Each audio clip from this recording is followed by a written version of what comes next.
আমাদের কিভাবে আমরা এই চ্যাম্পিয়নশিপটা পেয়েছি। আপনারা আনন্দিত হবেন যে বাংলাদেশ কতটুকু পপুলার হতে পেরেছে, জনপ্রিয় হতে পেরেছে সবার কাছে, এটা আমরা সংক্ষেপে বলতে চাই। আমরা যখন 2023 সালে ব্যাংককে কংগ্রেসে আমরা যখন বিট করি, তখন আমাদের সাথে প্রতিদ্বন্দ্বিতা করতে যাচ্ছিল ভারত এবং চায়না। ভারত আগেই বলেছে যে আমরা বাংলাদেশকে সমর্থন দিয়ে দিলাম, আমরা আর এটা করতে যাব না, বাংলাদেশে। তারপরে রইল চায়না। আপনারা জানেন একটা বৃহৎ শক্তি তারা, তাদের করণীয় এমন কিছু নাই যে তারা করতে পারে না, সবই পারে, তাদের ক্যাপাসিটি আছে, আমাদের চেয়ে অনেক উন্নত তারা।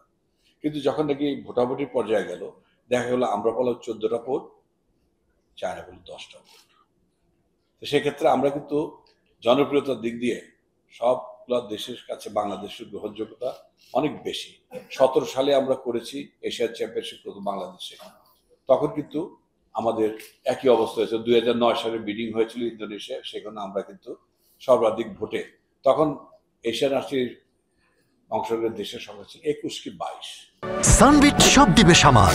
সানবিট ম্যাজিক প্রেস ডিশওয়াশিং এর মাথা ঘোরানো সলিউশন। সেখানে আমরা 21টা ভোট পেয়েছিলাম, মানে আমাদের এগেস্টে কোনো ভোটই পড়েনি। তার মানে কি, বাংলাদেশ জনপ্রিয় এবং একটা সম্ভাবনার দেশ হিসেবে তারা অনেক কিছু করতে পেরেছে। এরপরে আমরা যখন আবার এই 21 সালে করতে যাব, এটা ছিল ভেন্যু ছিল 17 সালে আমরা কোনো বিডিংয়ে যাই নাই 21 সালের জন্য। কিন্তু 21 সালে একটা অটোমেটিক্যালি যখন কিরগিজস্তান ইরানকে হারিয়ে ভেন্যু হিসাবে স্বীকৃতি পেল যে কিরগিজস্তান করবে, তখন কিরগিজস্তানের একটা সমস্যাজনিত কারণে তারা করতে পারে নাই, বিধায় বাংলাদেশ সেই সুযোগটা পেয়ে যায়।